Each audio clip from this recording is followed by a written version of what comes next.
Big boss Malayalam season 7-ലെ മികച്ച മത്സരാർത്ഥികളിൽ ഒരാളാണ് അനുമോള്. ഒറ്റയാൾ പോരാട്ടം നടത്തുന്ന അനുമോൾക്ക് ഇന്ന് ലക്ഷക്കണക്കിന് ആരാധകരുമുണ്ട്. സ്റ്റാർ മാജിക് എന്ന ഫ്ലവേഴ്സ് ചാനൽ സംപ്രേഷണം ചെയ്തിരുന്ന പരിപാടിയിലൂടെയാണ് അനുമോൾ കൂടുതൽ ശ്രദ്ധ നേടിയത്.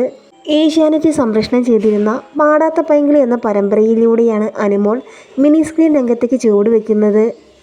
1995 ഏപ്രിൽ 24-നാണ് താരം ജനിക്കുന്നത്. തിരുവനന്തപുരമാണ് അനുമോളുടെ ജന്മസ്ഥലം. ജനിച്ചതും വളർന്നതും പഠിച്ചതുമെല്ലാം അവിടെ തന്നെയായിരുന്നു. സ്കൂൾ പഠനം government higher secondary school Aryanad വെച്ചായിരുന്നു.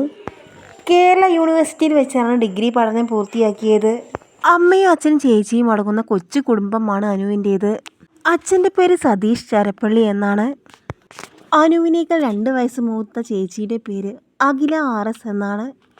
വളരെ ചെറിയ പ്രായത്തിൽ തന്നെ അഭിനയ മോഹമായിരുന്നു അനുവിന്. അങ്ങനെയാണ് അനു മോഡലിങ്ങിലൂടെ അഭിനയ രംഗത്തേക്ക് ചുവടുവെക്കുന്നത്.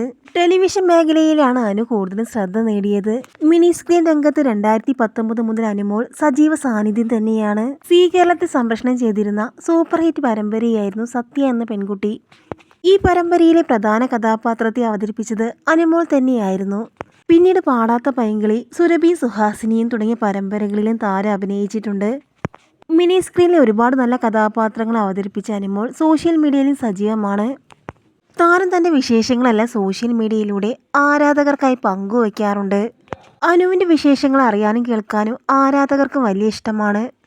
അതുകൊണ്ട് തന്നെ മികച്ച നടി, അവതാരിക എന്നതിനുപരി നല്ലൊരു കണ്ടന്റ് ക്രിയേറ്റർ കൂടിയാണ് അനുമോൾ.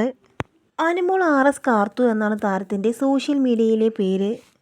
ഇപ്പോൾ ബിഗ് ബോസ് മലയാളം സീസൺ 7-ലെ ഒരു മികച്ച കണ്ടസ്റ്റൻ്റ് കൂടിയാണ് Anu. Big boss Malayalam season 7-ൽ ഗ്രൂപ്പിസം ഇല്ലാതെ ഒറ്റയ്ക്ക് പോരാടുന്ന ആളാണ് അനുമോള്. അനീഷും അനുവും തന്നെയാണ് ഗ്രൂപ്പിസം ഇല്ലാതെ സ്വന്തമായി ബിഗ് ബോസ് സീസൺ 7-ൽ മുന്നേറുന്നത്.